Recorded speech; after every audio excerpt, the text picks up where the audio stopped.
many slides to go through. So it's an honor to speak to you now, even in this sort of a form. I hope you hear something. So I'm a researcher at Latvian Academy of Culture, and I will be speaking about hill forts in eastern Latvia. And so we will start with going into sort of a definition in brackets. We'll see why, some examples, and the overall chronology of the hill forts in the Eastern Baltic, with most, of course, concentrated on Latvia, the part that I know the best.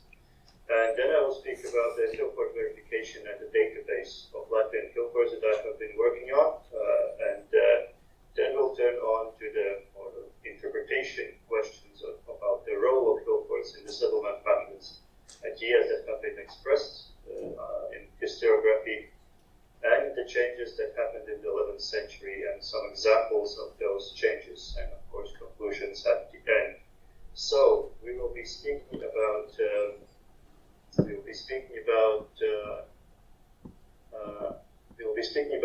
Eastern Latvia, that is historical regions of VIII and Latgale, east and northeast from River Daugava, the main waterways of this part of the world. And so the definition of a hill fort, as you most likely know, there are dozens of different definitions of what is a hill fort. But here is a very, very simple one, and of course nice, and at the same time very problematic at the same time, by Professor Lusks. A hill fort is an ancient fortified settlement. Very quick, very easy. Of course, the features of identifying a hill fort are the artificially altered relief in order to fortify the site, the steepening of slopes, terraces, ramparts, ditches, cultural layer, archaeological layer from the continuous habitation of the site. The fortification is usually placed should be placed in a naturally well-protected location that requires less work to fortify. Folk tales and place names that tell of castles or churches sunken in the hill, hidden treasures, ghost stories, etc. So, talking to colleagues from different places around Europe, we have very different understandings of what is a hill fort and what is not a hill fort. So, some examples here and some specifics. All fortified sites on hilltops and or promontories are considered hill forts in the Eastern Baltic context. So, regardless of their specific dating, if they fall in the late Bronze Age to about 13th century AD, their size doesn't matter, or the cultural affiliation of who built them.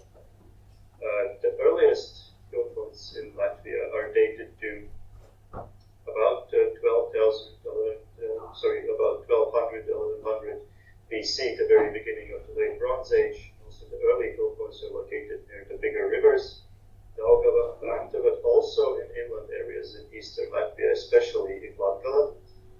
A lot of hill forts with finds of striped pottery in them. And there seems to be less use of hill forts during the time period between about the beginning of our era, about 100, 200, to about 600, 700 AD. And then again we see a gradual increase after that to a maximum number of inhabited hill forts during the 10th century AD. So there is a large variety of fortification systems in use up to about 10th century AD. Some of the hill forts have very simple fortification systems. Some of them have very complex, multi-layered systems of ditches, ramparts, and terraces. Again, the most variety that we see actually comes from the eastern part of the country in Latgale. And this is Savian hill fort, I think one of the most beautiful ones. A lot of hill forts have very small-scale fortifications, but they are still considered to be hill forts. Almost no cultural layer, only some stray finds of pottery, without a real plateau, which might not actually be very level at all. And most likely these were, of course, used as forest hideaways. At least that is the interpretation usually associated with them.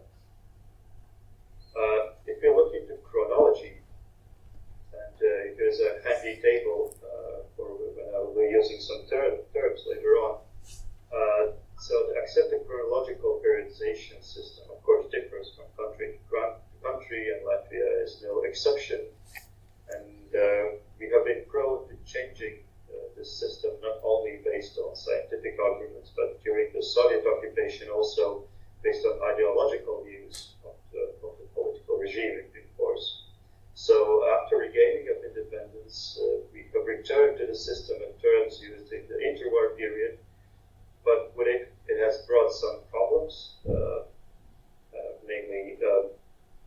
namely one of them is also not to speak about the content and the actual end and beginning of the different periods in this periodization, but also the problem of conversing with colleagues from other countries from the Baltic Sea region, because we all use very different terms to describe the same time period, especially due to the long Iron Age, which you can see lasts from 500 BC to up to 1200 AD, which is a very long time period indeed. And of course, another aspect that has to be mentioned is the discovery of 77 new hill forts very recently, from 2018 to 2022, due to the availability of LiDAR data. There has been 77 new hill forts discovered. As you can see, most of them concentrating in the eastern part of Latvia, especially in Latvala, where already before that we had the most density of hill forts. So the hill fort verification algorithm, and this is a thing that sort of became very topical again due to these newly discovered hill forts through LiDAR, because most of them, there was no previous knowledge of these hill forts, so there was no tradition, no fault, or no specific place name. When viewing these hill forts, we sort of, together with my colleague Jūris Urtāns, came back to this older idea of these to use a sort of a system to give points, and a system that doesn't take into account any sort of question about the size of the hill fort or the preservation condition or the age from which this hill fort comes, but rather gives out points, and the maximum points that you can get is 7. So usually it goes that hill forts that get 0 up to 2 points are most likely not hill forts, or do not consider them to be hill forts, but maybe something else. Then 3 and 4 is kind of on the margin, and you have to look at the specific situation. And then 5, 6, 7 means that it's a real question. Hill fort, no question. It's just a difference in the sort of how strong how strong of a hill fort it is. And this is sort of how it looks, at least how I do it.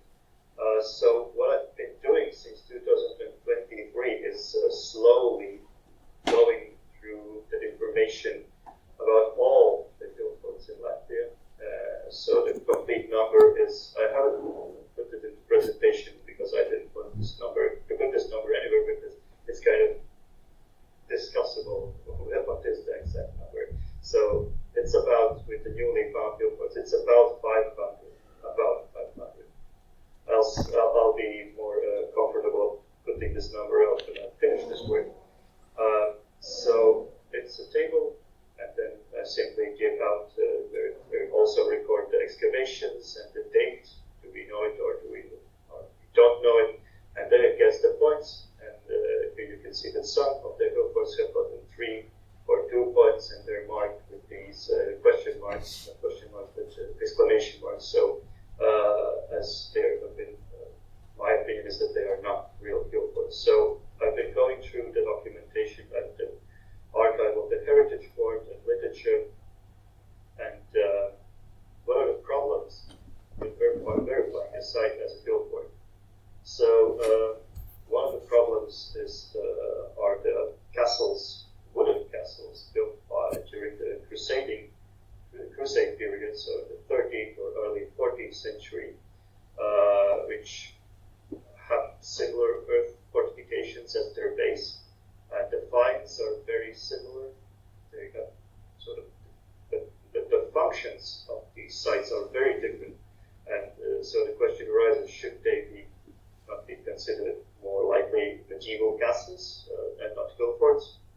it's hard to distinguish them one from another.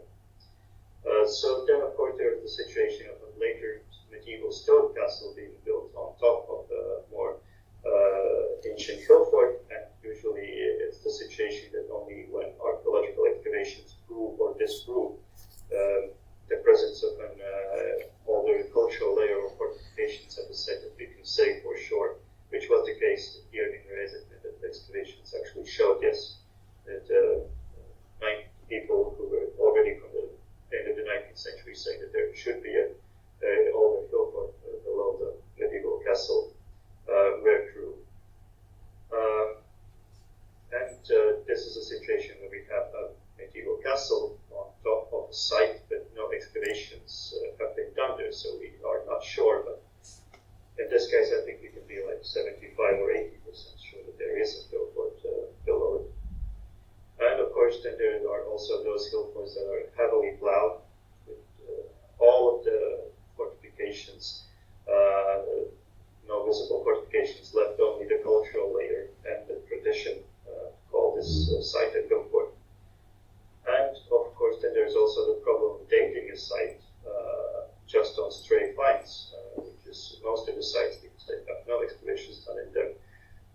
External characteristics, food settlements, nearby monuments can all be used as a sort of guiding light, but they don't might actually not say anything about the dating of the site. So when you take this information in account and when not, and of course always you just basing the dating of the site on just a few stray finds of pottery is very tricky. So where do we stand now?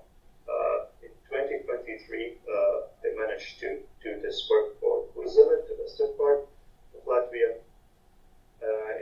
In last year, I did Latvala, and now, in preparation for this conference, was a push in the back to actually finish the work on Vydarzenie, which I had already begun some time ago. So this is how it looks now. I've looked through the file of the monument, which is a paper file of archive materials at the National Board of Monuments, and also the available literature. So it takes a lot of time and a lot of resources go into this. This is a sort of a thing that I do outside of research projects. This is my own personal initiative, as there's still Zembel and Sali, 2 parts missing. So the picture is a bit fuzzy at this point, or incomplete.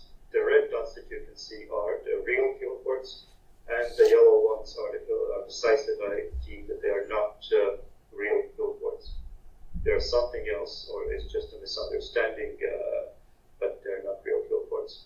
So still, and you can see that it already gives you sort of there's a quality in quantity that it gives you some certain ideas about the distribution of sites and then general overview. So, what about ideas on the functions of hill forts, already expressed in historiography all along the 20th century? So we start with the interwar period. Of course, there are some things that have already been said in the 19th century, but for the sake of keeping up with the time, I will not go into them. So the interwar period, the 1920s and 30s, hill forts were at the center of a very hierarchical, militarized, and centrally administered view of the romantic notion of ancient Latvia or San Latvia.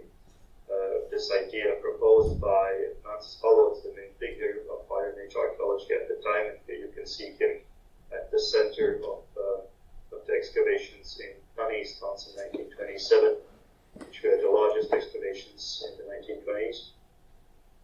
And in both the 1926 and 38, 2 important works were published, and the view changed a bit, but the main idea was that he saw the role of hill forts as the centers of a castle district with village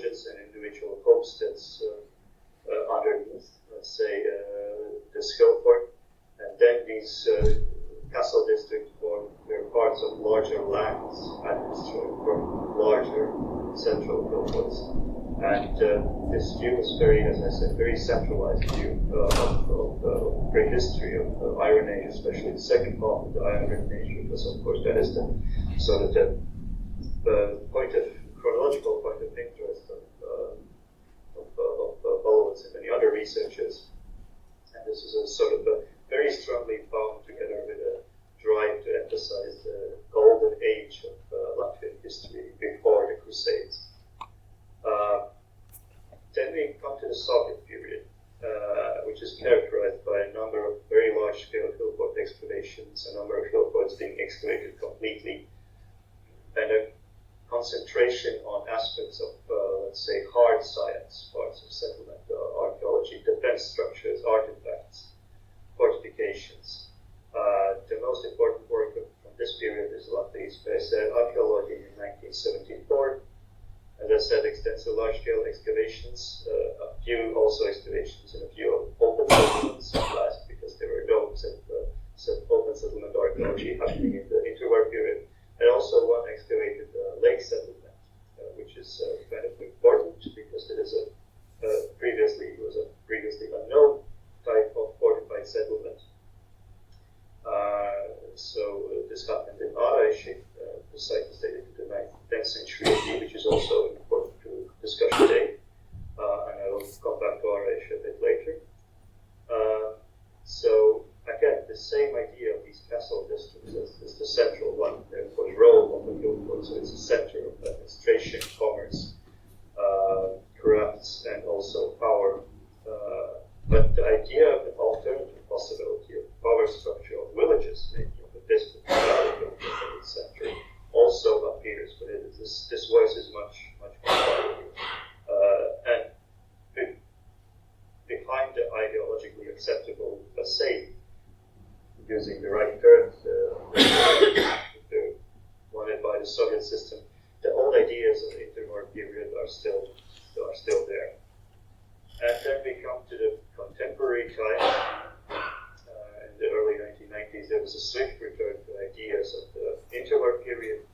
So, as I said, just throwing this Soviet facade away and with a somewhat updated view, since all the extensive material from the excavations was available. Since the beginning of the 2000s, there is more and more alternative views about the functions of hillforts appearing, but the primary idea is still that a hillfort is a central place with administrative functions, and there is actually, what is even more surprising, there is actually very little notion of change throughout the Iron Age about the functions. Most of the excavations are small scale, and in small scale distance, or also using mechanical drilling in the recent years. You can see also Timo working there. Again, there's a large problem of almost no excavations happening in open settlements. And the castle districts are still the central idea. There has been a discussion on historical geography happening since the 1990s and early 2000s, which is a sort of a return back to the 1920s and 30s. But some changes are happening, but they're very slow. And I would say that the main people advancing ideas about the functions of hillforts in Eastern Baltic are actually the Estonians, who have the least number of hillforts. Maybe that's why they're so active. Yes, Estonian archaeologists like Valtelan, Heikki Valk, and Marek Megi are publishing quite extensively and introducing new ideas how one could look at hillforts in Eastern Baltic contexts. Notably, there is ideas that they propose implement quite a distinct change in the functions of hillforts during the, let's say, long Iron Age.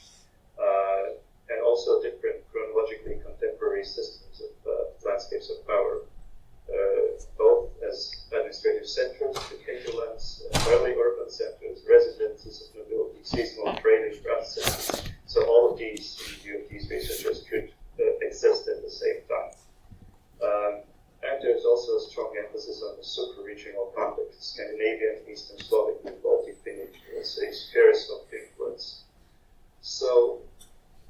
this thought and ideas put forward by the Estonian archaeologists the long 10th century, and this changes at the beginning of the 11th. So, and this is mostly the ideas of Marikamägi, who is a bit of a controversial archaeologist, and she sometimes puts out ideas that are very revolutionary, and sometimes, it might take some time to get some traction, and there might be parts of them that I personally don't agree with, but her overview, the overarching idea, I think is very precise. And she used the Eastern Baltic as in the 9th, this long 10th century, as part of the Viking age, as part of the Viking world. Let's put it like that. And to keep it more concise, I will now start skipping things. But overall, this time period this 10th century, falls in together with the maximum of contemporary inhabited hillforts in eastern Latvia, the period Latgalian expansion of the Baltic groves, habitation of the fortified lake settlements, and the most widespread encounters of rich burials in the Latgalian lands. At the end of this period, in the mid-11th century, we see that the Scandinavian influence wanes, and the growing Russian princedoms in the east, their influence grows. And many hillforts that were in continuous use since the 7th, 6th century are actually abandoned at the end of the 10th, beginning of the 11th century. But the overall density of the settlement settlement pattern increases, and the remaining hillforts are fortified much stronger, or actually new hillforts are made. And also, this is a time period when fortified lake settlements are abandoned at the very beginning of the 11th century.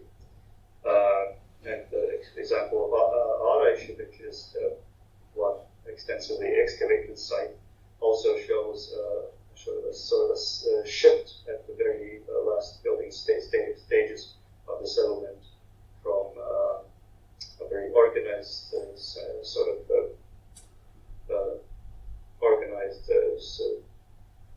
way of building the settlement to a more dispersed village-like settlement, which also might show some back and forth shifts of the social power inside the society.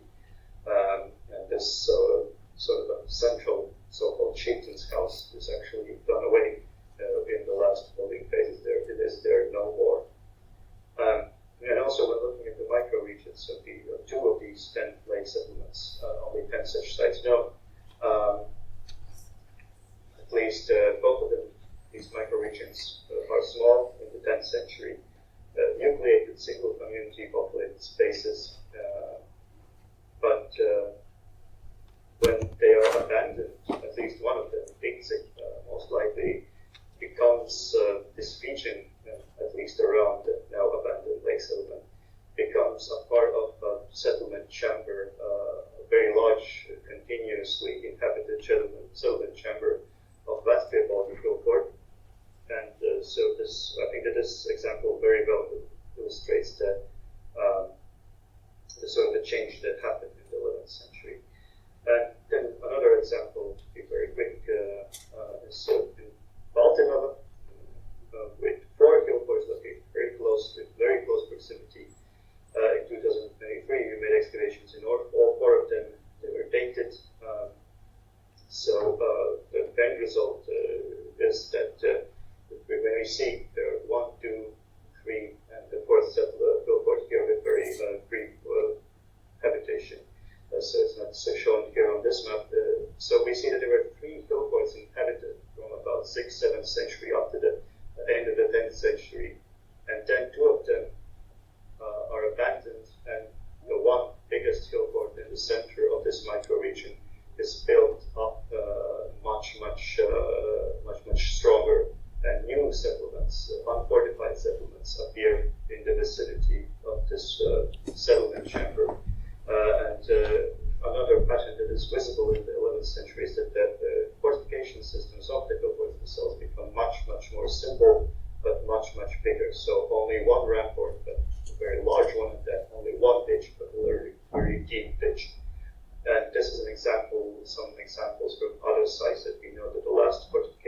cases happened in the 11th century, 12th century, and they were, most of these sites inhabited up to, and also in many occasions during the 13th century.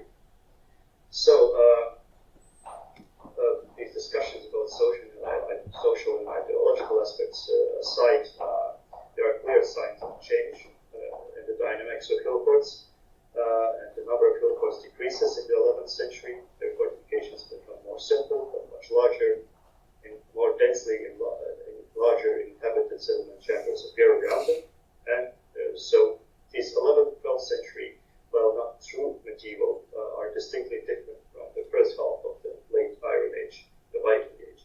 And the use of the term early medieval period in connection with this conference, I would think still be very problematic in regards to this period in Eastern Baltic, but something that could maybe be considered. So thank you for your attention, and I hope you heard something. Thank you very much. I think we could hear you.